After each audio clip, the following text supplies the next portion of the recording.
Okay, so it's Thursday, 2 o'clock, and we are live with Shop Talk. 90 minutes this week of all the bullshit we can fit. I understand that our chief controller has plugged another 30 minutes into what we're doing. I'm not sure what that's about, but okay. This is Chris and Ken with the Weekly Report. I don't know what that means. I looked at the ad for the show this week, and I saw that it's 90 minutes of all the bullshit we can fit, so... Sweet. I guess Great. Someone's decided we're doing 90 minutes now. And that's awesome. So this is a real January, boy. This is an absolute January. The weather outside is kicking my ass. Yeah. No chance of riding that bike, huh? No. It's just how deep's the snow right now? It's too deep for me to be tough, or I'm not tough enough to go that deep, or something. Really?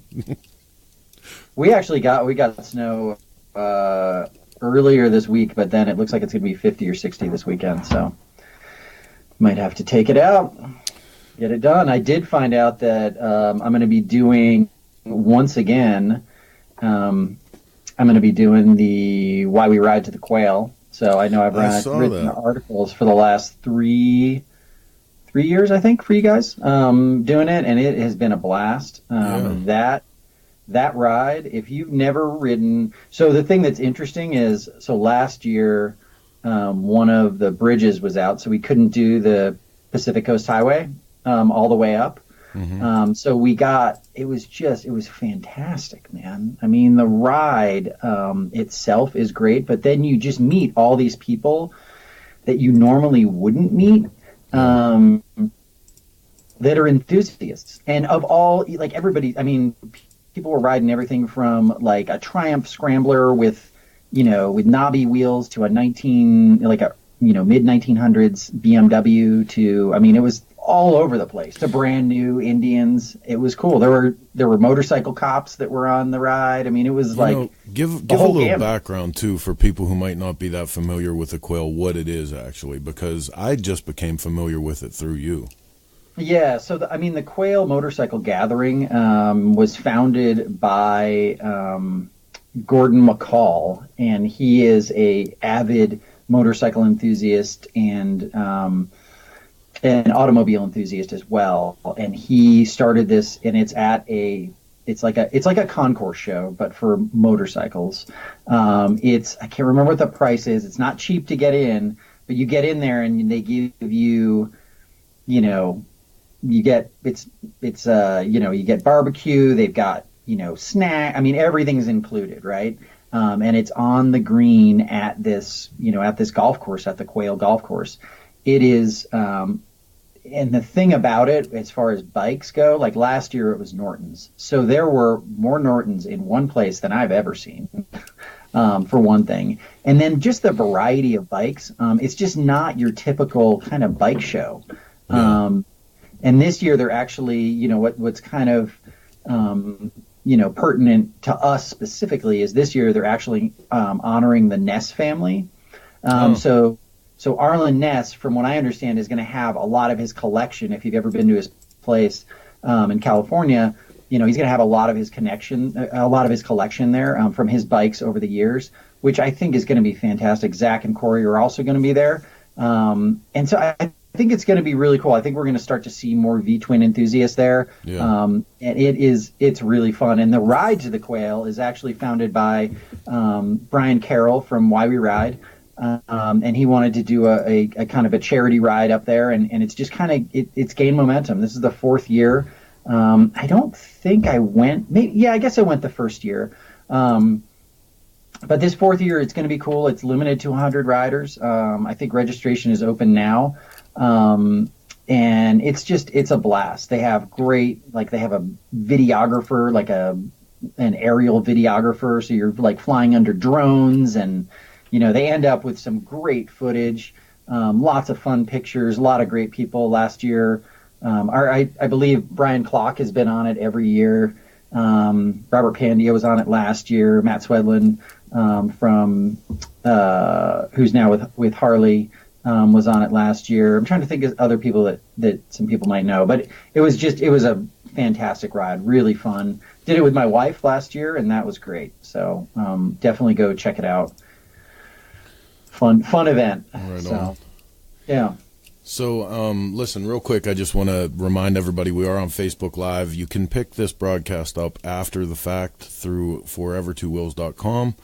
As a podcast, you can also watch it on YouTube after the fact. We are going to be working on going YouTube Live. I just need a little bit of time to get that up and running and check it out and make sure that it's sound and working. But in the meantime, I am watching your comments. RJ Powell is in with the hey y'all. Ditch is here with us. Her and Gina Woods are both watching. They're both making comments about the fact that we keep going back and forth with our wardrobe. A little preoccupied with the shirt choice. I have no idea. Yeah, what's up? I've got my Aiden's Ride shirt on. Am I supposed to have something else other than Aiden's Ride shirt? Well, people can't see it. All they see is like a bobbing head. There, you stand up just a little bit, and it's Aiden's Ride in the house. Support, yo. Yeah, trying to support my. So going from the completely serious and really cool news that you brought up with the quail, we're going to switch gears for a minute and go to one of my favorite segments, Batshit Crazy. And man, you're good at coming up with these. Listen, this is supposed to be real news. This is an actual news release from Indian Motorcycles, and I'm sorry, it qualifies as Batshit Crazy. Apparently, oh geez, here we go. If you sign up for this, you can prove, first of all, that riding is in your blood. That's the whole thing here. But tattoo ink made with carbon from an Indian motorcycle burnout that Carrie Hart did the burnout on.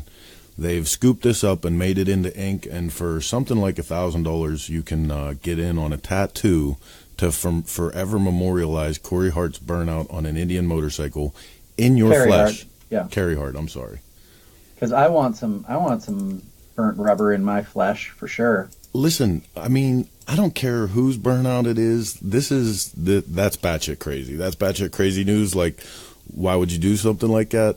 I don't know. Somebody that you cared about, like putting their ashes in some ink or something, okay, but I think people are trying to get to the lifestyle, and I think that they're, I don't actually consider that batshit crazy news. Oh my God. I disagree with you. I disagree with you. Good. Chris. Let's have an argument about it. I'm not just pandering. Let's have an argument about it, because I got to tell you something. Like, when you reach too far to try to assimilate to a culture, it's glaringly obvious. And well, yeah, I'm not saying that that's not the case. But they are trying, and I think that's okay. And I think that's the piece that needs to be. Hey, and this is nothing against Carrie Hart. Hey, brother, good on you for getting a gig with Indian, but I mean, Indian's part in this. Maybe back off of the millennial just out of marketing school graduates and really talk to some people in the culture before you do something that's so far out. It was probably one of those boardroom, kind of one of those meeting. Hey, I got a great idea, and somebody was like, "Oh yeah, let's do that," and then they didn't really maybe think it through all the way. But I think the big piece for me is that people are trying to actually do something to get that's actual. I mean, it's not real news, but they're actually trying to get people interested in the culture, and for sure, Carrie Hart's got a very different he's not the typical V-twin market, They're like going after the extreme, motorcyclist, with his Hart and Huntington deal, that tattoo stuff. I mean, dude, I don't know. Yeah, and like I said, I mean, good on him for that. It's just, man, like Indian, in my opinion, has been doing such good work with the culture, with reaching back into the roots of motorcycling history with the flat track and everything else, that this just seems a little weird. They can't all be home runs, all right? They can't all be home runs. Is that it? Can I ask too much? I asked too much. Yeah, they can't all be home runs. Okay, Mark Velasquez says, am I allowed to say it's stupid? You just did. So RJ Powell, that's some crazy lame-ass shit. Ditch actually wants to start a GoFundMe so that we can send you to do one of these special Indian tattoos. So, Ditch, we're going to talk about that after the show. And Rebecca Cunningham, has a video of him changing clothes in the background of an interview. Will that count as a pass from getting the tattoo? Yes. So anyway, that's my little bit of batshit crazy news. I saw that come across my desk this week, and I was just like, wow, man. I thought that was like a long time ago. I just got it this week. Someone sent it to me this week. So that's crazy. That's crazy. Let's do some fun stuff. You want to do? I think people need to see the bikes that are up for sale on MotoOct. There were 3 bikes that just got listed. I'm just throwing shit at you, Chris. I see you over there feverishly. It's awesome. Like, pounding shit. Like I'm just skipping stuff, and yeah. Anyway. But hey, look, just like that, poof. Bam. So MotoOct, the only online vintage motorcycle only website. Okay, so they do auctions for bikes that are vintage, which is, I think they said 25 years. It's pretty cool because there's no BS in terms of, sometimes you go on eBay and you don't get paid. I don't know if that's ever happened to you, but it's happened to me numerous times. And it's not possible. There's a credit card authorization that happens, and it basically says, if you bid on something, it's going to come out of this credit card unless, you pay for it a different way. The buyer pays 6%. Seller pays nothing for right now. There will be a fee sooner or later. Chris put up Bored to Death. X put up his Billy Lane original knuckle sandwich. Man, but I'll tell you what, for my money... I can't believe that bike's for sale. For my money right now, the star of this site is this Panhead. This 1961 Duo Glide is beautiful. Front to back, just like an incredible piece of timeless machinery. I would love to have this bike. Yeah, it's a good looking bike for sure. And X put up his InMotion bike as well, his shovel that he did. That's got that drop seat, Speed King conversion, etc. So, there's some cool bikes over there. I encourage people to go check it out. There's not a ton of bikes right now, but they're working on it. And the 2 guys that own it, they're both named Jason. Jason Williams and Jason Delacroix, both. I think there's a podcast about them on 4E2W. If you go to kind of the Quail one, I believe, I got some interview with them. But they are enthusiasts. Like, these guys build motorcycles, mostly vintage stuff, vintage kind of import stuff, but great stuff. And, it's run by, riders. And I think that makes all the difference. They are not super enthusiastic about going to auctions anymore. So they decided to come up with an alternative. And I think that this is a great one. So go check out MotoOct.com. Hey, so our guest for later on is watching, and he made a comment. What's with the weird shifter on the Panhead on the auction site? So I'm not sure because I don't know Panhead anatomy as good as that. Maybe that's something we can bring up with him later when he's on the show and ask him exactly what's weird about that. What do you mean precisely? So later on in the show, in the next half hour, we're going to have motorcycle publisher, lifetime enthusiast Buzz Kanter, the publisher of American Iron Magazine. Sons of Speed Racer. He's been on the Motorcycle Cannonball. He's been involved in vintage motorcycle racing with the track up in Laconia. This cat has done it all. We're going to get a chance to talk to him. Some real quick news. If you guys have been paying attention to the stuff that we're doing with the IMS shows, had a really good time there with the Grease and Gears Garage. The show series is getting ready to start up again after the holiday break. Heading out to Cleveland on the 26th. Dallas, we roll into Texas on the 2nd of February. Chicago, the big mother of all shows, happening on the 9th. And then things wrap up in D.C. on the 23rd. The reason I bring this up is there's several items we're going to talk about today, one of them obviously being the War Pony. But first and foremost, if you've been watching us with this series, you see a number of tools that are on stage with us. And the one that I really want to talk about for a second is pictured in this shot. It's from a company called Certiflat, and it's a weld table. And they hooked us up with this late last year, and actually gave us a couple of them for our different tech garages around the country. And man, this has just been such an exceptional product for it. It's really a relatively low investment for somebody who wants to start getting serious about fabrication. It's not going to run you the kind of money that like a Blueco or something like that will run, but nice tab and slot design. And we're actually going to go to Xavier for a minute, who's in the process of working on these. So let's check on X real quick. He's going to tell you about this product. Okay.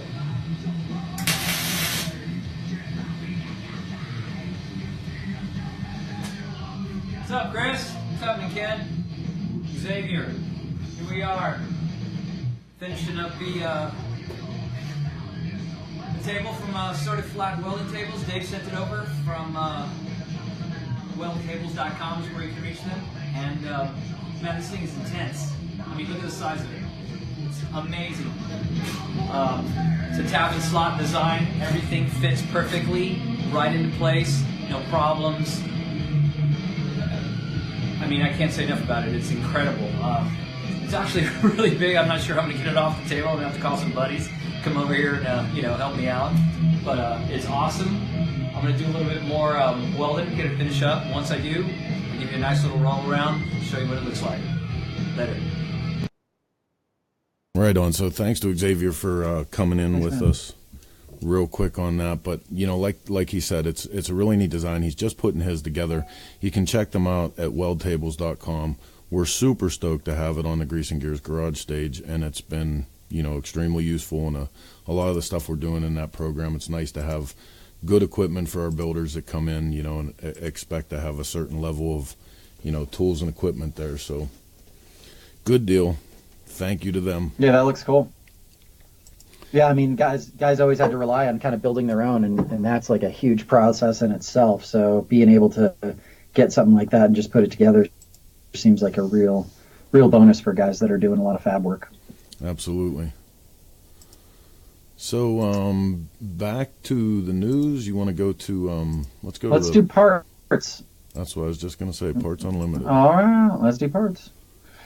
So the Ride Initiative was founded this year by the MIC, Motorcycle Industry Council. Don't spit out your coffee.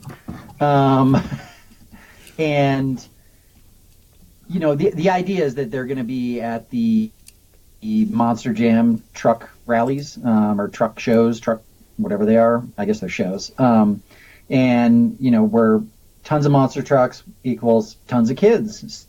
So they're going to get in front of a lot of kids with ATVs and motorcycles, as well as adults. And so one of the things they needed was a bunch of gear, and Parts Unlimited stepped up and is supporting that. So I think that's great.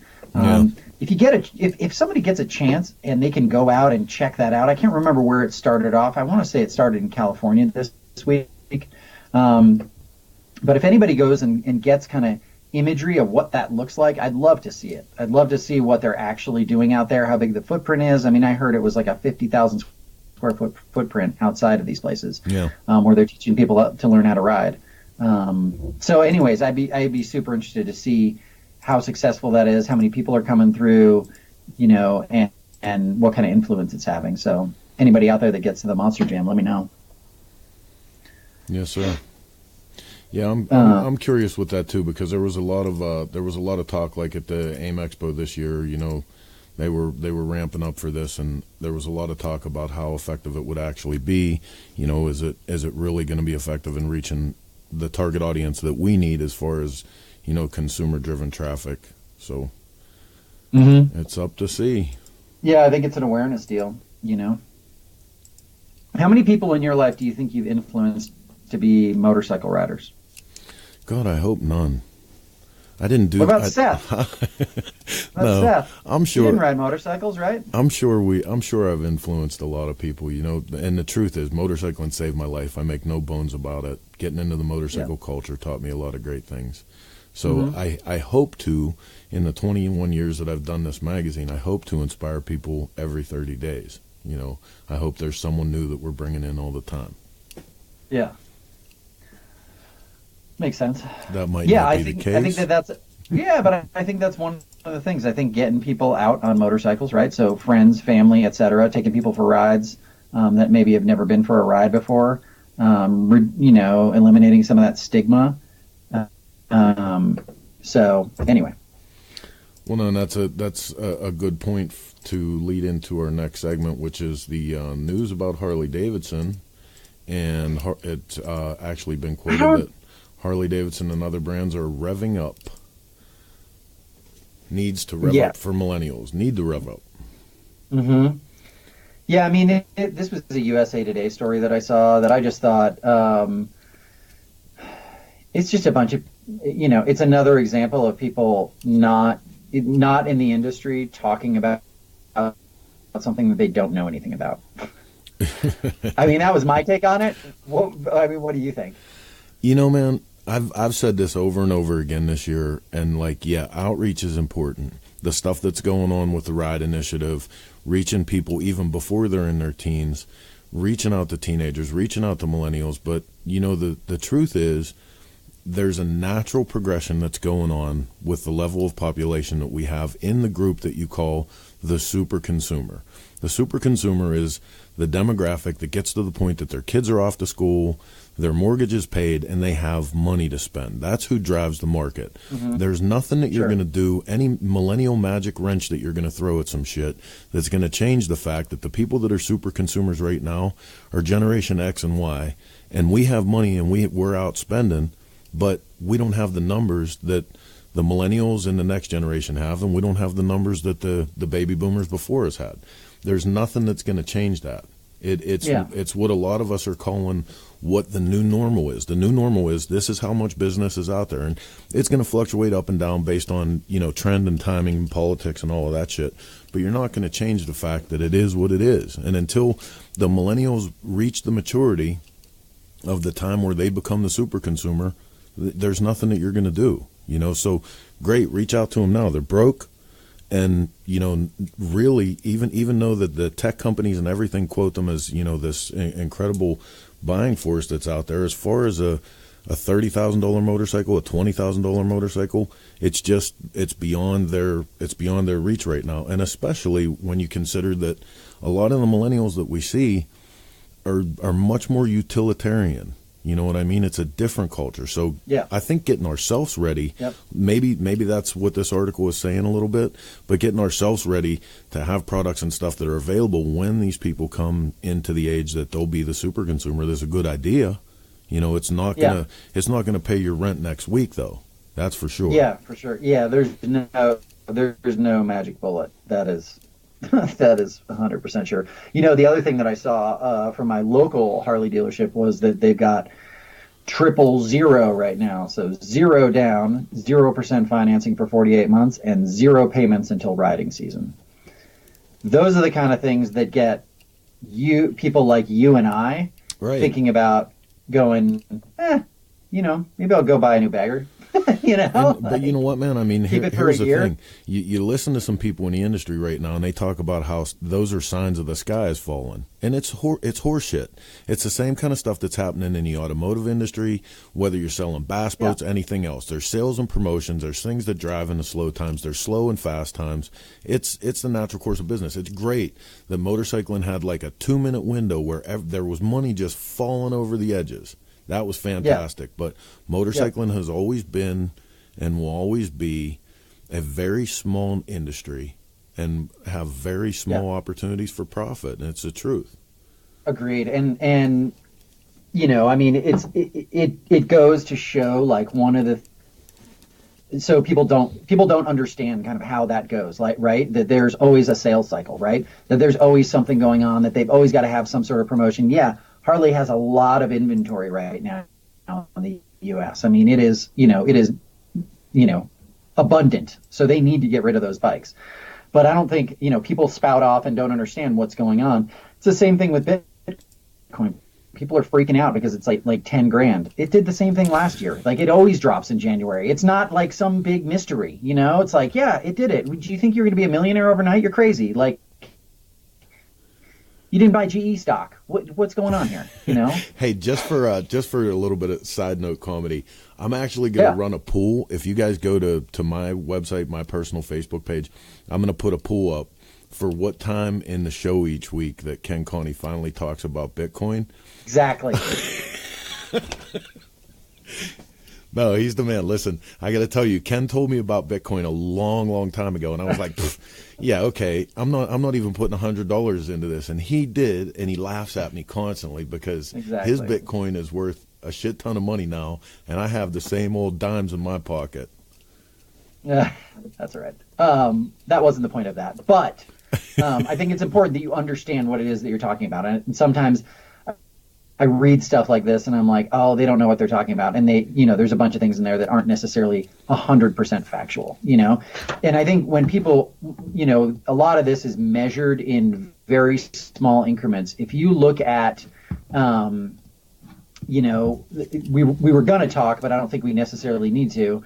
We were going to talk about what, BMW and Ducati are doing in terms of sales. I mean, let's bring it up for a second because it's pertinent to this. It's almost inconsequential, though, if you look at how many motorcycles BMW sold last year. 13,000. Who cares? Why are they even doing this? Like, I don't even understand. Like, it seems unbelievable to me that they've only sold 13,000 motorcycles in 2017. That seems like such a low number. And then, Ducati's not that much bigger. It was, even though their sales were up, and BMW, what is it? 55,000 motorcycles. Yeah, 55, almost 56. It's still nothing compared to what Harley rolled out last year. It's not even like a drop in the bucket compared to what they sold last year. And man, I mean that's what I'm saying. Like when you talk about who's buying these motorcycles right now, this is the thing that makes no sense to me. Albeit our generation is more considered a core demographic, but sure, we are the super consumer right now. Why is more of this industry not paying attention to the fact? I mean, my generation is different enough from the baby boomer generation that, heavy metal and punk rock music, different clothes, different stuff. I mean, the fact that you're looking at guys that are my age now building motorcycles where we're putting GSXR front ends on bikes, we're putting, Olin suspension. Can you imagine taking Olin suspension back in the late 70s, early 80s and rolling that out on a motorcycle and some of the shit that would have get thrown at you for it? So, I mean... Hey, I remember riding a BMW to Sturgis a decade ago. Well, it was probably more than that, 15 years ago. And people literally wanting to, tackle me off my motorcycle. Yeah, times have changed. It's a different culture, and I feel like, again and again, I say that we went straight from baby boomer to everybody wanting to outreach to millennials because of the big population number that they have. But they're skipping over X and Y. They're skipping over our generation.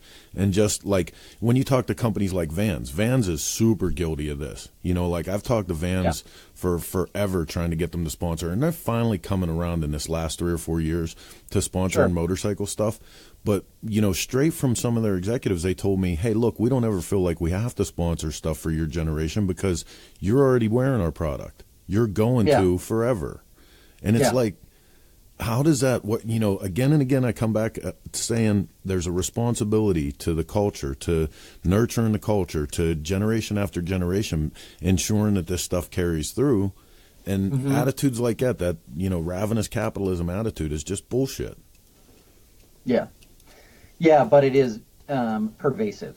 It's certainly not, that the motorcycle industry is not the only place. Oh, but absolutely. I think you look at, some of the niche companies out there, or some of the niche companies that were out there, and I could see something like a Sucker Punch right now doing really well. Oh, yeah. Because it's so, it would still be really difficult, still really hard to make custom production motorcycles and make a living at it. But you know what I could see doing even better than that? I could see the original Sucker Punch Sally when Jeff and Donnie were doing it out of Ohio, and they used to roll out the Working Man Special, which effectively was a whole custom motorcycle skeleton. You got everything that you needed. You pop your motor and tranny in, put some sheet metal on it, and you were down the road. And I think they rolled those things out for like $10,000 or less. Yeah, it was 10. It was like 10 grand. Yep. Yeah, I think that the times of that liability, et cetera, have probably come and gone. But I don't think that that's a terrible idea. Like, I think that some of these guys that they're trying to get after would be interested in something like that. But when you can go out and buy a shovel head for $4,000, Right. Why wouldn't you go do that? Or an Evo, for that matter. You can go buy an Evo for the same money and build a bike from that and have a real title. So, it's tough. Yeah, it's tough stuff. Hey, we should probably get Buzz on soon, huh? Well, pretty soon. Yeah, you wanted to start off before we went to Buzz with a little bit of business for the show. So why don't we move on to that? Yeah, let's do that. Okay. You let me know when we're ready to go, and I will. Good to go. All right, man. So, great news. There's a quick way you can save money. Switch to Geico. All it takes is 15 minutes to find out if you could save 15% or more on car insurance. And Geico offers coverage for more than just car insurance. Got a motorcycle? Geico's got you covered. Got an RV? Covered. Got a boat? Covered. How about homeowners or renters insurance? You bet Geico's got you covered. And there's so much more Geico could help with. Plus, don't forget the discounts. Go to geico.com today and see how much you could save. That's geico.com. And we've got it up on the page there. It's people like Geico that believe in this show that are going to keep this going. This is free to everyone to watch, but it's companies like Geico that are supporting it, and J&P Cycles that are really helping this kind of continue to grow. So if you can go help, support us by supporting them, that'd be great. If you need insurance. I know some people, like you, riding dirty all the time. No. You don't need any insurance. I don't do it anymore. I don't do it. Well, does this count? I get one bike insured and I get a plate for that bike, and well, never mind. We'll talk about that off the air. Yeah. I just realized that probably isn't good. So this may actually take me a minute, but we're gonna move on to our guest for the half hour.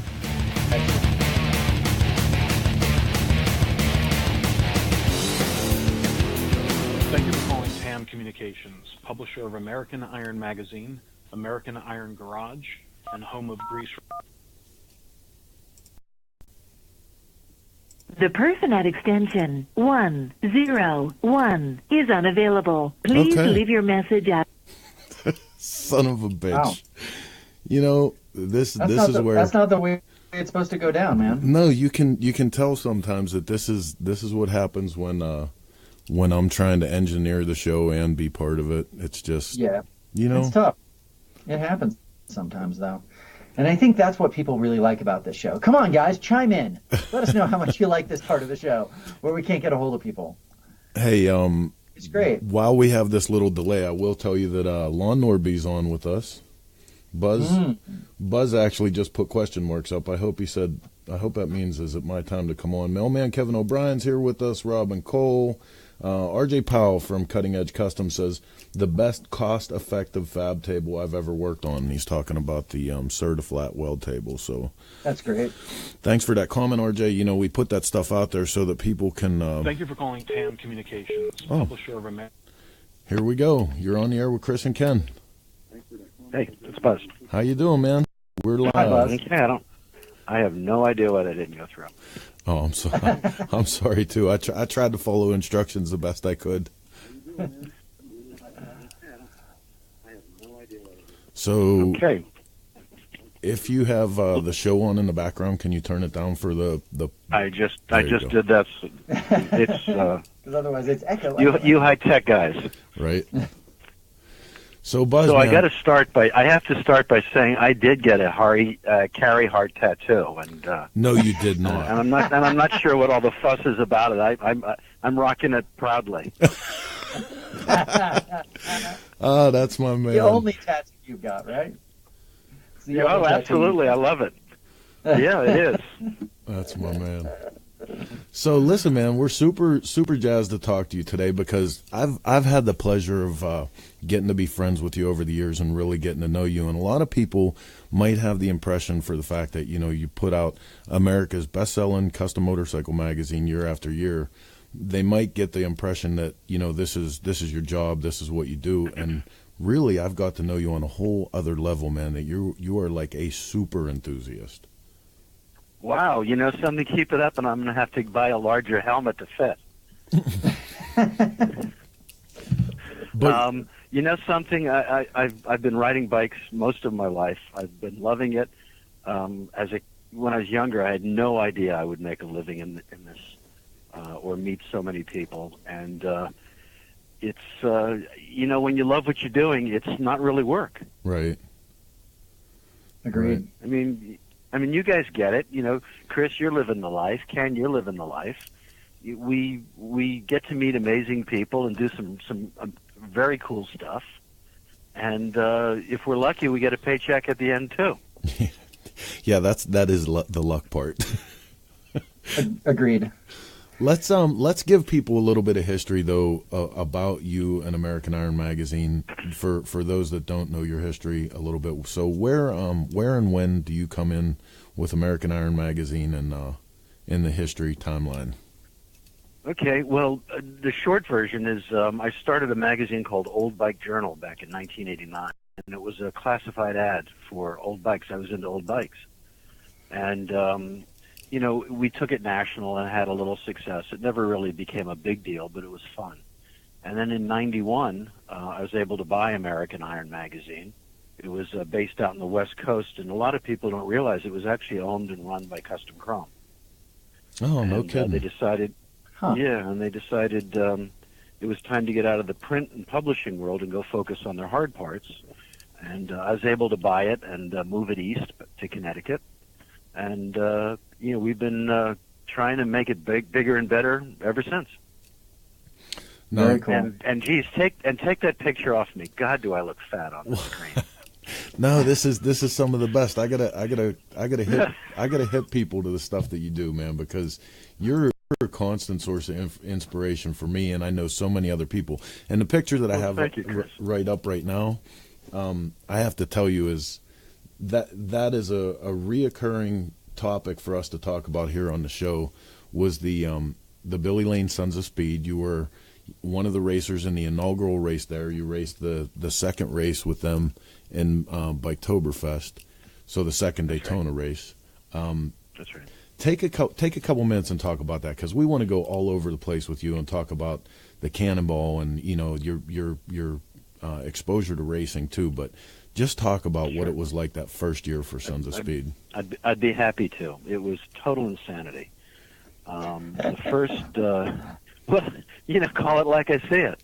Yeah. The first Sons of Speed was supposed to happen the Biketoberfest before, and Billy was running 1,000 miles an hour to get it done. And a lot of the bikes were not anywhere near being finished, and he was in a bit of a panic. And a lot of the racers weren't sure what to do. And that's when that huge hurricane came through and just trashed the racetrack. Mm-hmm. So everything was put on hold, and we had until Bike Week, you know, last year. And it worked out well because a lot more people were able to get their bikes together and ready and get out there. And well, you have a picture here on the screen right now. You can see what the stands look like. This is for an event that had never occurred, that was mostly word of mouth. And it's interesting how it's cropped. That's actually me on my bike. I won the first heat race of Sons of Speed. And we were all videotaped and mic'd up and all, and it was wild. None of us had ever ridden a bike like this on pavement.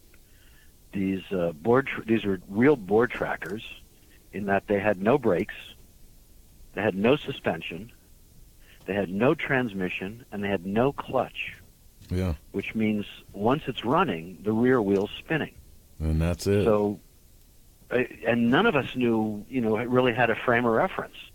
So we had to push them up the banks, come down off the bank to get them started, and then, you know, at the slowest you could get them to idle. And now an idle on this thing might be 50 miles an hour. And the tires are about 1.5 inches wide. And I got to tell you, I was blown away by how many people went out there and pushed these things as hard as they did. Well, and that, you know, that's something we're gonna get into here a little later in the interview with you, is the level of enthusiasm. You know, the just absolute base of people who are digging stuff again. It's a great time in motorcycling, I believe, and It really is. things like Sons of Speed, the flat tracks that are going on again, and you know, Yeah. I mean, it really all started coming around, and this is up another one of your achievements is the motorcycle Cannonball. And I have a picture up right now of the bike that you rode in the Cannonball, and you know, again, tell people a little history about that, because that was another epic thing that you were involved with. Well, it is, because I look so fat in all of them. I don't look that fat when I look down, but I see these pictures, and it's very disturbing. This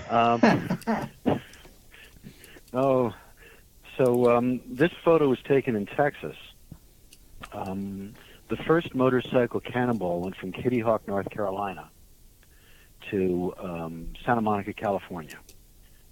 And I guess there might have been maybe 30 of us there, and all the bikes had to be 1915 or older. Wow. And I remember we all got together in Kitty Hawk, and, you know, everyone was sort of excited and nervous, and, you know, no one had ever really done this, at least not in our lifetime. And what people don't realize was the amazing commitment every one of those riders had to have to keep going. Yeah. Because, you know, these bikes were, you know, they're basically bicycles with motors strapped to them. And you had to carry all your own spares and all your own tools with you, because there's no chase vehicle and there's no mechanic available until the end of the day when you get to the hotel. So we left Kitty Hawk, and I can tell you, I talked to most of the riders, and most of us felt, you know, maybe we were going to make it a day or three, and then we were going to pack it up. No one would be able to get any farther.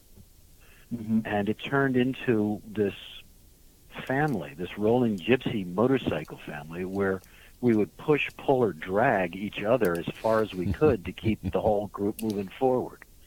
Mm-hmm. And it was amazing. I mean, I can't think of a better word than a family.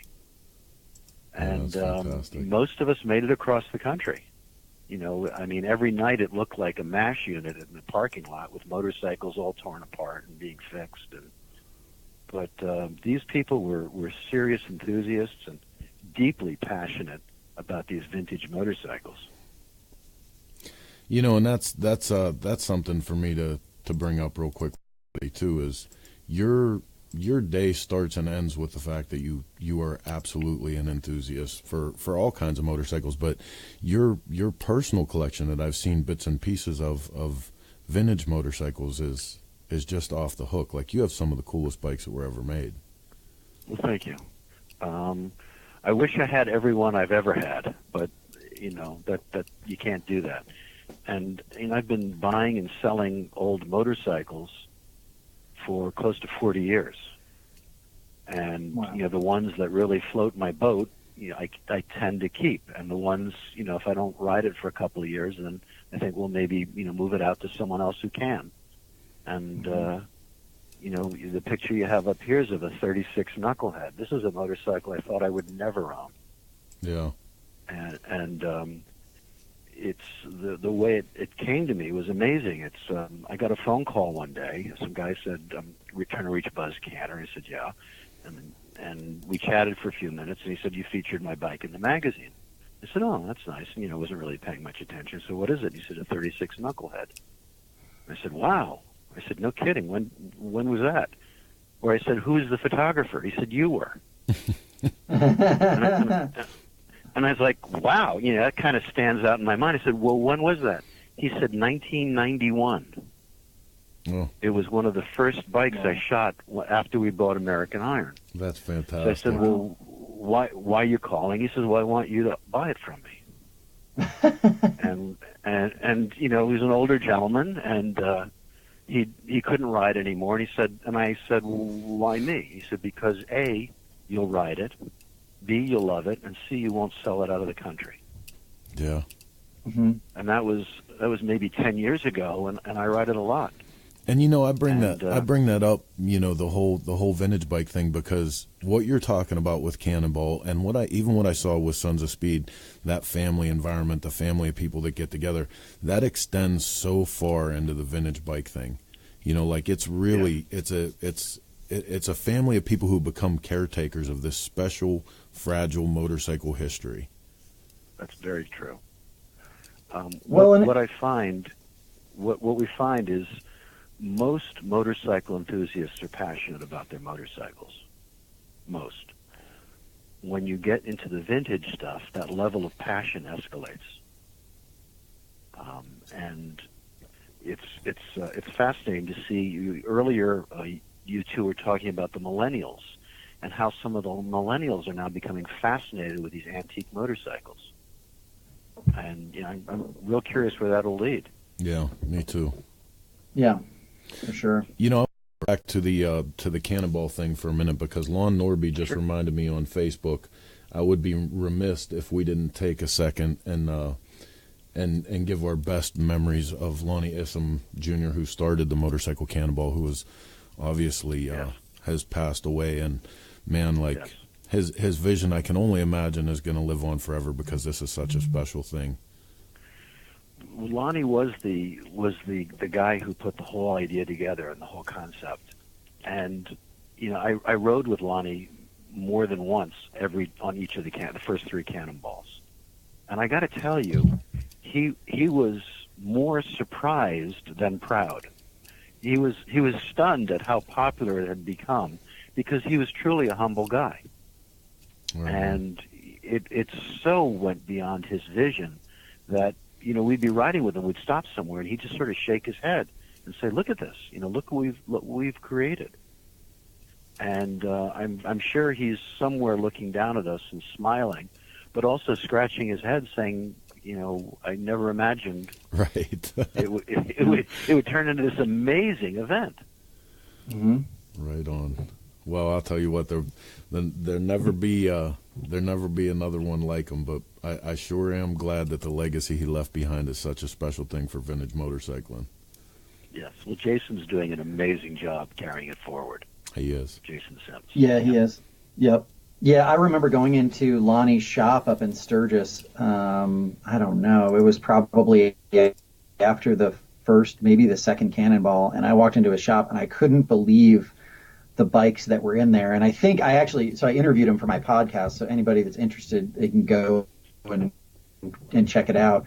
But I think he actually goes through and says every bike that's in his shop, and he's got like $1 million worth of motorcycles in there. Like, between the 8 bikes that he was on, I'm like, what is going on? Like, it was amazing, and just such a great, welcoming guy. The Sports Spirit, really gonna miss him, but that fairly certain that platform, that race, that event will live on, and kind of carry his name with it. So that's pretty great. Yes. Well, when you think about it, before the Cannonball, any of these early bikes were seen sort of as a curiosity that nobody would dare ride, more than, a block or two. Mm-hmm. And when people were riding thousands of miles in a week, it totally changed everyone's perception on these early. They said, well, it's got a clincher tire. You can't ride that. That'll kill you. Or it doesn't have recirculating oil. You can't ride that. That'll leave you on the side of the road. Well, guess what? Or it has no front brakes. Right. You're going to die. And, it's amazing how there more and more of them are coming out of barns and museums and being put back on the road. It's so great. And this is thanks to Lonnie and all the people who supported him and his vision. Yep. So great. So tell us about a hair-raising event on the Cannonball. I'm sure there's 50 different things that you could tell, but you've got to have, 1 or 2 stories that just kind of come to mind when it's like, wow, that was close, or holy moly, that was a great day, or whatever. Sure. There were literally hundreds of them. I think some of the one of the things that was very funny, I thought, was you'd pull into a gas station, and people would look at you like you fell out of a UFO. Sure. And there were always 3 questions that people would ask what year is it? Where are you coming from? And what's it worth? So we'd start making up stories. I'd say, Sure. oh, yeah, it's a 1915 Harley. And my two favorite stories were either I just bought it at a yard sale about 8 miles from here and got it running. That's good stuff. And or my grandfather bought it new and I'm riding it in his honor. Which I there kind you of felt go. a little guilt. I felt a little guilty saying that, but it'd get Yeah, I people. can see that. There's and they'd say, well, what's it worth? And you're going all day, every day, day after day, and it's very intense, and you're really focused. So if you can find a laugh, you get a laugh. You take Sure. it. So Yeah. you say something like, well, I paid $2,800 for it, but I don't think I want to sell it right now. Or something goofy like that. Sure. Sure. But the other thing that was you could count on every single day is you would pull into a gas station and everything would stop. All the traffic, all the people, the cell phones would start coming out. Everybody would start calling, "Hey George, I'm at the gas station. Get down here now. You're not going to believe what's here." Yeah. Sure. And then two or three more bikes would pull in. Yeah. And the eyes would get wider and wider and wider. I remember one time I was riding with Chris Summer Simmons. I'm sure you all know Chris. Mm-hmm. And she was riding her 15 Harley, and we pulled into a gas station. And where did I go? I just lost my thought. I'm sorry. I don't know. You were riding with Chris Summer Simmons. You went into a gas station and Q. Yeah, I just lost my thought. I'm so excited looking at this picture of this 101 Scout on the screen here. I know, it's one of my favorites. It'll come back. When you guys get to be my age, you'll have these moments also.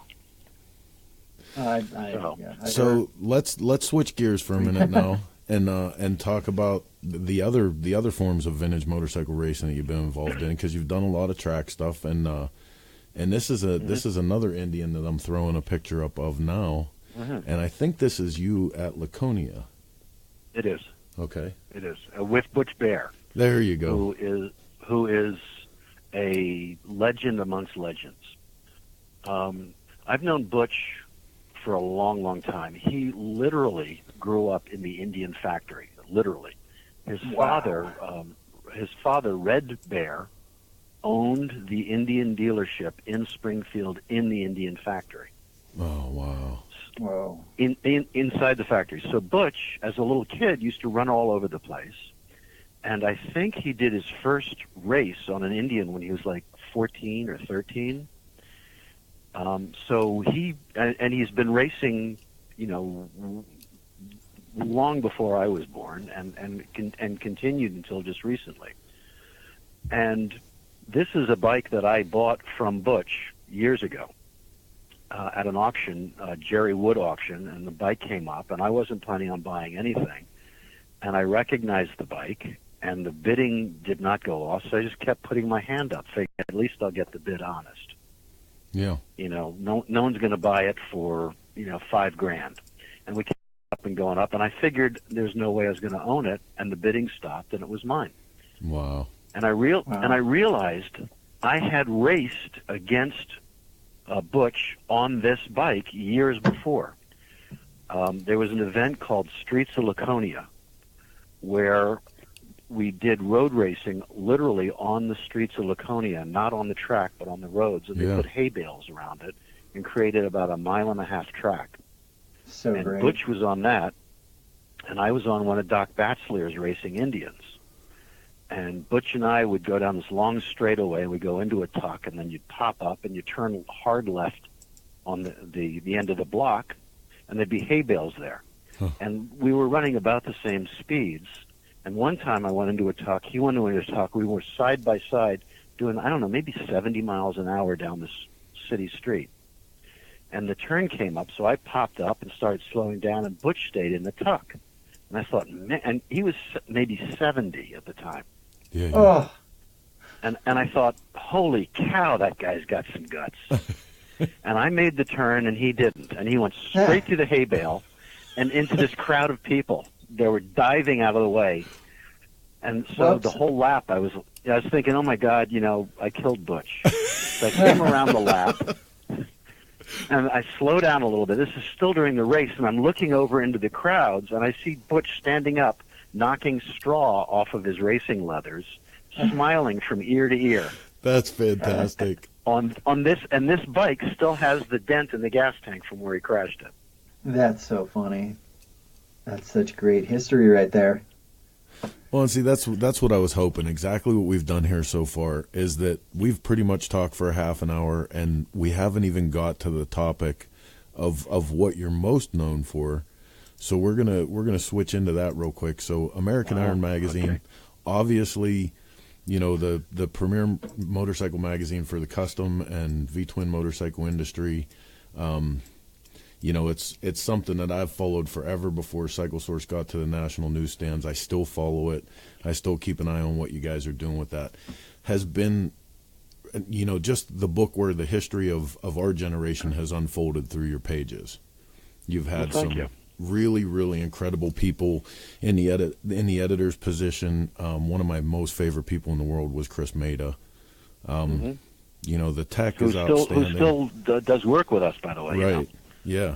Yeah, I still read Chris's tech. Chris is one of those people that you learn something each and every time you either read one of his articles or you talk to him. He's always going to be that person. Yep. Yes, I agree. He's amazing. Do you know he's a certified aircraft mechanic? Before I found out what he was going to do when he moved on from American Iron, I had no idea. Mm-hmm. I never had even got into that conversation with him. I somehow did get in that conversation, but I think it was by way of him telling me about his experience as a wing walker. Oh, yeah, that was a couple years ago. Jesus. Yeah, against my strongly against my recommendations and suggestions. So listen, a couple years before that, he jumped out of an airplane in Sturgis with a parachute and landed at the Buffalo Chip. No kidding. Against my strong recommendation. Oh, Jesus.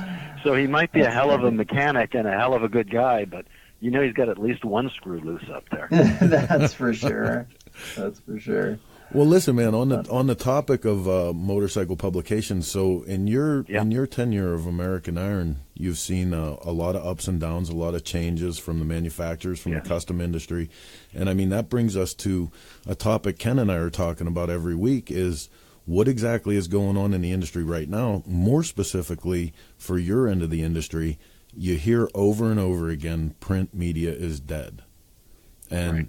I've shared many conversations. Ken, you might not know this, but Buzz and I have conversations similar to the ones that you and I have every week that started this show. So, not as often, but at least once a month, Buzz and I will have a talk about, what's going on in the industry. And neither one of us feel like print is dead, but I wanted the opportunity to bring Buzz on today and talk about that a little bit. I don't feel print is dead. If I did, I would have found an exit strategy a long time ago. I think some aspects of print are dead, just like some aspects of many things are dead. I feel in our lifetime, good, solid print media is viable, will stay viable. People want to take it into the bathroom. They want to take it on the bus, and they want to take it into the bedroom. They used to talk about the 3B rule for magazines. My feeling is if a product is viewed as viable and valuable by the consumers, there will always be a demand for it. If product is watered down or the readers are taken for granted, then I think the future of that product is shortened. Mm-hmm. Cycle Source is viewed as valuable and viable. I think Cycle Source as a print media outlet has a good future. Oh, I think appreciate the same for my magazines.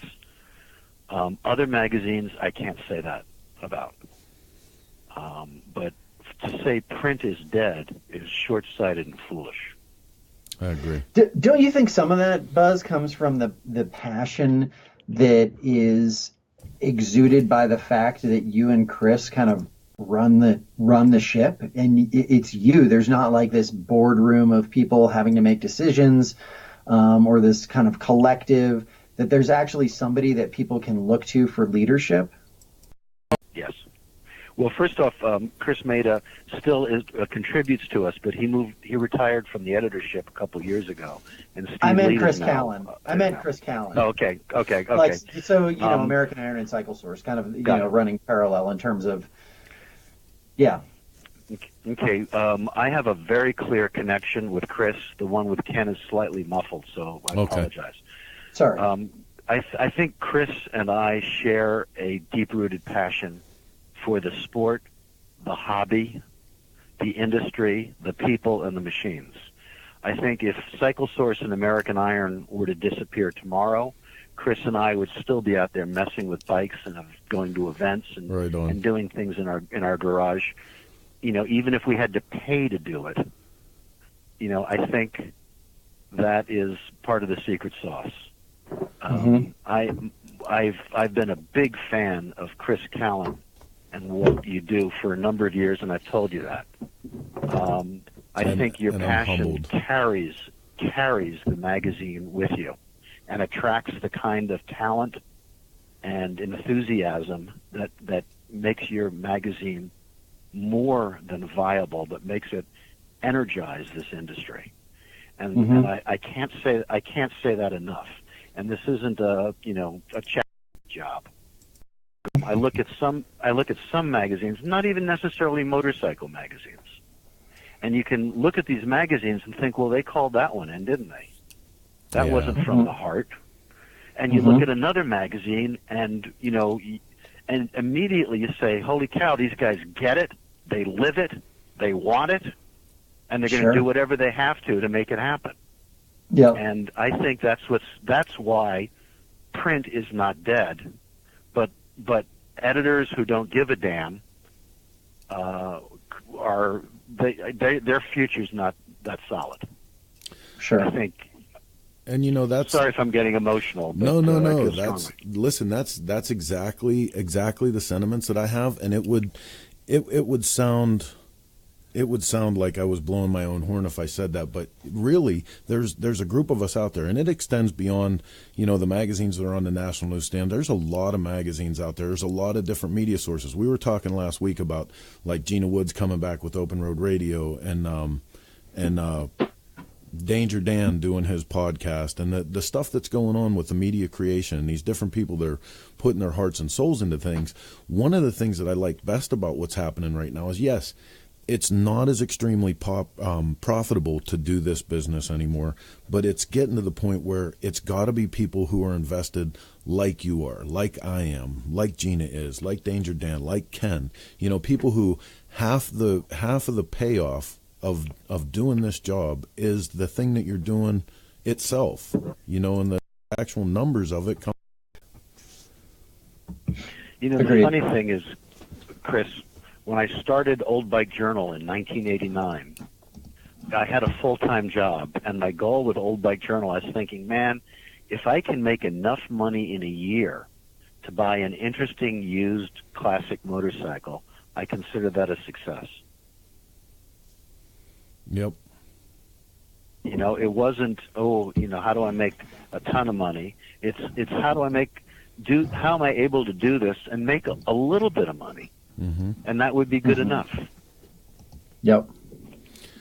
Yeah. What were you doing before the magazine? Just out of curiosity.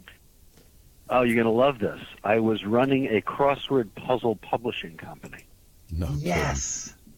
That is awesome. See, I did know this part. I will tell you. Yeah, I know you do, Chris. I will tell you, I come from a publishing family. My grandfather published comic books called Classics Illustrated, and this was back in the 40s and the 50s and the 60s, and it was like a comic version of Monarch Notes or Cliff Notes. They would take Robin Hood or William Tell and put it in a comic book form, straight, not funny, but straight, and kids would read them and then do their book reports. And that was my grandfather. Yeah. And my father worked for him and then left and started this line of puzzle magazines, which we still have in our family, Penny Press and Dell Puzzles. And I ran that company for a number of years before I decided to leave and start TAM, which is American Iron. So ink flows through my family's bloodline. And it's interesting because my grandfather was told magazines are dead because we now have television. TVs, the TV set will kill magazines. This is what my grandfather was told for years. My father was told magazines are dead because we now have cable. Yep. I'm now told magazines are dead because we got the internet. Well, guess what? Not yet. Yeah, No. well, you know, and that brings up a point that sticks with me. I've long believed that my position with the magazine, for whatever I can contribute, it's to be a caretaker for whatever short time I have the reins of Cycle Source. It's to be a caretaker of the history and the culture, and to further this thing, to pass it along to the next generation. And I think that's something that when you get wrapped up in ravenous capitalism and only considering what the bottom line is, it's something that gets lost in that. And it's always been a special thing in motorcycling. And I'm glad to see that we're getting to a place where the core audience and the enthusiasts and the people that are, that do have this stuff running through their veins is what's in focus. Yeah. I think that's becoming more the issue. When you think about it, several years ago, our industry was at an all-time high in a bubble when all the TV shows were popular. CC and Jesse James and Chopper Build-Off. And what happened was it brought a lot of people who were marginally interested in motorcycling into the fold. Mm-hmm. Some of them became much more passionate, and many of them moved on. Yeah. But what happened was everyone's now saying, "Oh, you remember, back in the 15 years ago with all the TV shows." Well, it's a new world. That's not where this industry is anymore. And if we're setting our expectations based on that, then we're going to be in for a surprise. It's becoming, we are a smaller industry, but a more passionate one. Mm-hmm. Yeah, and I couldn't see any of those programs being all that successful right now. I mean, I think that people have so much content to ingest that in so many different ways of doing it. I just can't imagine, a traditional like TV show coming out and it being as widely popular as it was and getting the kind of views that it did back then now. Can you explain Keeping Up with the Kardashians? I cannot. Yeah, I can unfortunately, because now you're scaring me, Chris. If I'm not as screwed up as the Kardashians are, then I'm doing okay, and that's it in a nutshell. But I guess the thing that I'm saying is that there are podcasts out there that every week get way more downloads than any television show out there, even the Kardashians. Like they get way more people listening to it. And so that's the kind of thing that I'm talking about is people consume their media a little bit differently now. But I think, especially in the enthusiast realm, which I think includes motorcycling, they want that experience. That's why I think, motorcycle magazines make sense. So anyway. Yes. But don't you think it's an either or, but it's an as well as? Absolutely. Yeah. I mean, why can't you do a podcast and a YouTube and a magazine and actually go out there into the garage and sit on the bike? Yeah, and that's pretty much what Chris does. Well, and listen, that's what Heather's told me. Yeah. Not to let's not sell American Iron short either. I have your website up right now, and you guys are leading with the combination of technology. I mean, if you went back even, let's say, 6 years ago, you wouldn't find a motorcycle magazine's website that read like a Huffington Post or a CNN. You know what I mean? And the things that you guys have done with your website, you're doing that outreach to take the work that you're doing. And that's really the key to be successful today in publishing, is to take one occurrence and make it into many, many opportunities. So everything that you just listed with the social media, the YouTube, the podcast, the blog, using the material that you create and broadcasting to all of that is the solution. Yeah. Well, isn't the magic being able to offer the consumer, the media consumer, their choice of how they want their information delivered? Absolutely. Mm-hmm. And to do it with credibility and professionalism? Yep. Yeah, and it was years ago in some of the same conversation, very early on in the social media craze, that I had an interview with Billy Lane, and I asked him about how his perspective on the changing media, and he said right then, for what it's worth, magazines are never going to go away because they are always going to have an expected level of credibility.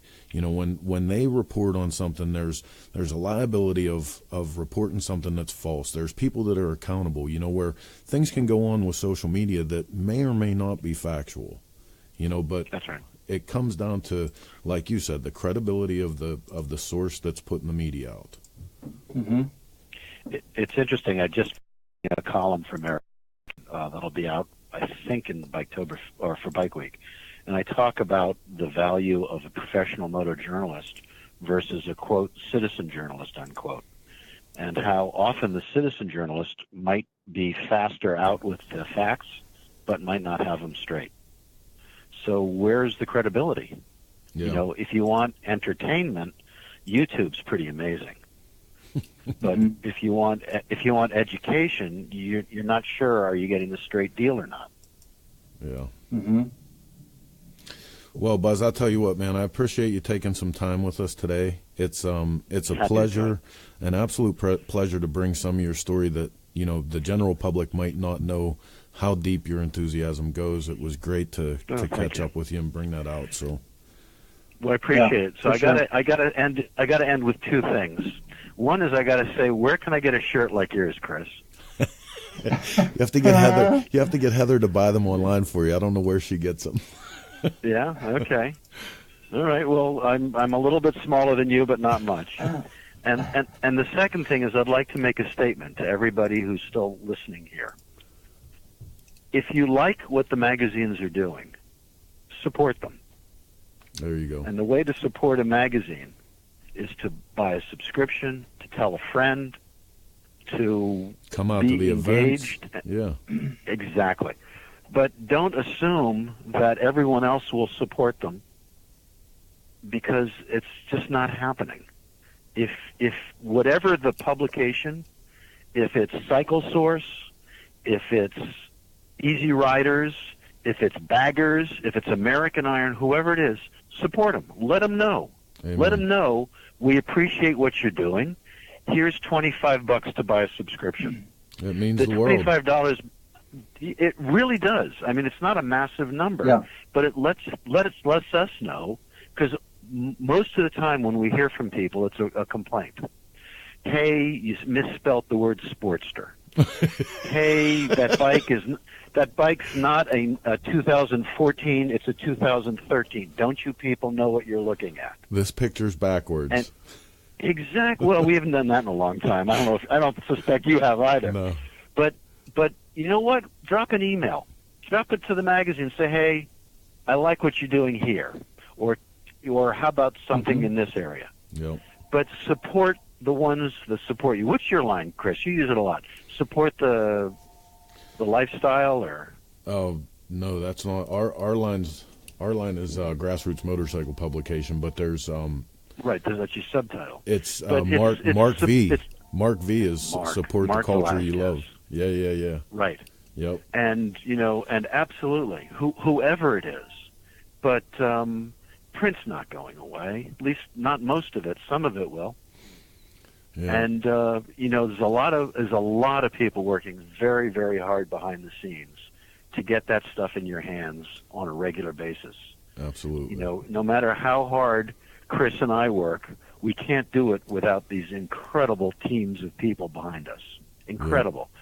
Photographers, writers, copy editors, layouts, subscription people, ad sales, everybody. And, Chris and I get to take the parade lap. But you know what? There's a whole army of people behind us that are making it work. Yeah. And they deserve some kudos too. Yes, sir. Agreed. Well, Buzz, you're absolute gentleman, and continue to be an inspiration for me to get out there. And annual event is the Big Mountain Run. Everyone is waiting with bated breath for when the event date will be, and we were trying so hard this year to actually change the date to a different. It usually happens, the middle of June every year, and we were going to move this because the Race of Gentlemen decided to start happening on the same date as our event. But in interest of working with the Smokeout this year and being the official party spot and kickoff for the long road, we are going to stay the same date. So here you go. This is the official announcement. June 7th through the 10th. You crazy chopper jockeys can expect to come to the Big Mountain Run and have all the riding, racing, and raising hell that you expect from that event. Check us out online. You can see the Cycle Source Magazine Facebook or Big Mountain Run West Virginia Facebook page for more information. That's awesome. Kind of is. Yeah. Looking. You know what else is awesome? Willie's Chopper Time. I know, dude. We got super news about Willie's Chopper Time. I know. Break that out. Am I letting the cat out of the bag? Yeah, lay it on him. Good stuff. I'm so excited to be there. We're going to do our first live remote from Willie's Chopper Time. I have no idea how this is going to work out, but it's going to be loud and obnoxious, and the sound quality is probably going to be a little dicey, but it'll be great. I'm excited. It's going to be fun. Probably a little bit of a shit show until we get it figured out, but that's something that we're hoping that we're gonna do with this thing all year long, is to actually take it on the road with us and do some solid live remotes from places that other people might not always get to see. Yep, so, agreed. There's a lot of people out there that want to shake your hand, Chris. Oh, or grab me around the throat for some of the shit that I say. Let's be honest about that. Or spit on your car. So I just got a case of magazines in for the March issue. Is just back from the printer. It'll be a couple weeks till it's on newsstands. But in the meantime, while it's developing its travels to the newsstand, we're going to take a look at the pieces that's coming. And this is the first ride from this magazine. So got to ride the new Fat Bob. And I'm going to leave a moment of silence while everybody throws shit at, well, not everybody. Some people are going to want to throw shit at their computer, because this motorcycle has the most amount of love it or hate it reactions that I've ever seen in a new manufacturer release ever in the history of bikes. I couldn't believe when we first went to the model launch and rode these bikes, and I was putting up the initial pictures, there were people who were literally appalled at this motorcycle. Really? Oh, dude, it was crazy. It was the reaction we got on social media. And what I have to tell you about this bike that's interesting is the people who love it are like people that have never been interested in Harley Davidson before. So on behalf of the motor company, this bike is going to be a huge hit. I mean, young people who are used to riding dual sports and stuff like that were very, very curious about this bike when we were out on our ride. Either way it goes, it was super fun to ride this motorcycle. It's crazy mad aggressive. The new Softail chassis that was developed with the whole new line of Softails, and we had a blast with it. You can read everything about that, our initial findings and everything through our complete testing of the product in the March issue of the magazine. It'll be out the 1st of February. So nice. Good times. Yeah, that bike, I mean, remember back in, what was it, 90 that the original Fat Boy came out, I believe? Or was it 91? It was one of those two. That bike was the thing to have. I mean, everybody was so stoked about that bike. And it had a pretty good run there, and then it just kind of fell. So it makes sense that they're trying to kind of revive that brand. Yeah, like I said, man, the whole Softail family. I mean, I'm a motorhead through and through. About me when they talked about this chassis and how, on an average, they're saving 30 pounds off of any of the predecessors of these motorcycle designs. I mean, that's literally free horsepower. When they put the Milwaukee 8 engine with it, that's delivering more numbers. you're talking about the kind of fun that I want to have when I get on a bike. Yeah, for sure. That's good times. So we are going to be heading out to Cleveland in another week here for the IMS show. In the meantime, we have been feverishly in the shop with the War Pony, getting a lot of stuff caught up. You see here a picture of the beginnings of a side panel that we were making by hand the other day at Flat Broke Chops and Rods. I got a real quick picture here about where we're at with the War Pony right now, but we're going to be looking to finish this thing within the next 4 shows of IMS. So the clock is ticking, man. It's really gonna come down to the wire, which I shouldn't be surprised about that. That's how everything in our life runs. So yeah, why would this be any different? That's gonna be fun though. And then what are you gonna do with it when you're done with it? We're going to Bonneville with it, baby. Yeah, we are. It's gonna be a good time. I actually have a product that I have to give a shout out to today for the War Pony. This is from Dunworth, Kevin Dunworth, and it's a set of rear sets that we're gonna fabricate onto that motorcycle so that it has proper rear sets for racing in Bonneville. Kevin, thank you very much. Just got these in the mail today. As soon as we're done with this broadcast, I'm off to the garage to go check this shit out. Nice. It's excellent. I got more in the mail. Kevin gave me a t-shirt too. Whoa. Right? I love swag. So, also for the War Pony project, my boys at Lead Sled, the correct front fender. We're going to be rocking this thing today. Nice. Thank you, Pat. Yeah, like I said, back in the picture, if you look at this, the fender I have on there is this same style, but it's about a 1/2 inch too wide. So it's actually it's actually squeezed between the front end there. This one's a little more narrow. They special made it for us. They actually spin them by hand at Lead Sled, which is a neat thing. You're actually going to see that in Cleveland. We're going to have a video performance of Pat hand spinning fenders, and then he's going to be on stage cutting out fenders and showing you how to take it through the rest of the step from spinning. It'll be a pretty good segment with Greasing Gears Garage. Very cool. That's good stuff. What do you got coming up, we Ken? probably should mention J&P Cycles. Yes. Because they are a supporter of us. So if anybody needs any parts out there, they're looking for some new apparel, go to my website, 4e2w.com, or forever2, the number 2, and then wheels.com. And then there's a little banner on the right-hand side. Every time you click that and you purchase something, we get a little taste, get a little Something. So That's little what's something, up. something. That's what's Yep. up. So if you can go do that, that would be fantastic and help us out so we can keep bringing you this free content. I got to say something because I'm into bike building season here myself. Mm-hmm. One of my favorite things about JP Cycles is the fitment. When you go to buy a part from this company, you know right off the bat whether or not it's going to fit the bike that you're working on. And that translates to time, because if, the speed that the world works today, if you got to go back and forth, got the wrong part, need to get the right part, need to get a return order on this, it's a huge, huge pain in the ass. And it's so nice. Like right across the top here, you can see, select the motorcycle, you select the year, the make, and the model, and they will tell you at the point of purchase whether you're buying the right part or not.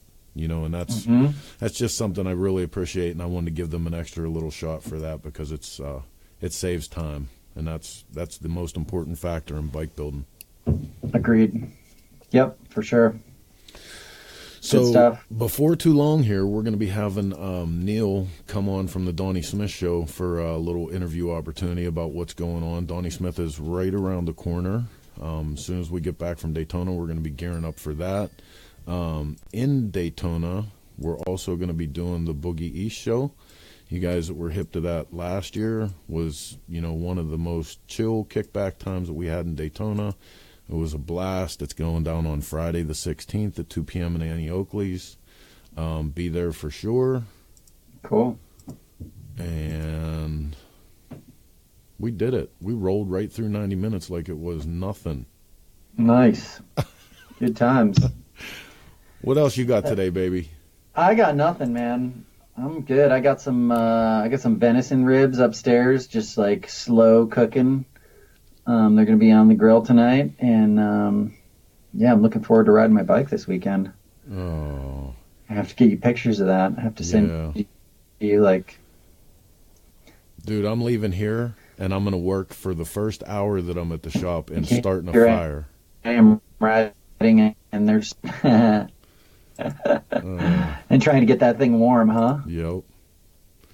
Yeah, it'll be an hour anyway of getting the fire started, then a good solid hour before the shop is warm, and then it'll be till midnight till I get something done on this bike. So yeah, good times. Do you have anybody local that's helping you, or are you just doing it all yourself? No, you know what, man? My boy Mark helps me all the time, and I have guys like, I'm fortunate enough, and you really are too, everybody that's listening to this. There's people around you, ask questions. That's my favorite thing to say. But I have Will Ramsey that I call all the time for tech info. I call RJ at Cutting Edge.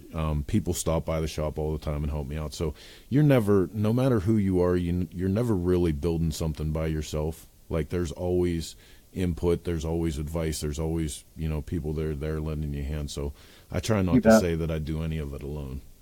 Yep. That makes sense. Totally makes sense. So in the meantime, I want to thank everybody for hanging out with us today on your Thursday afternoon. It's almost the weekend.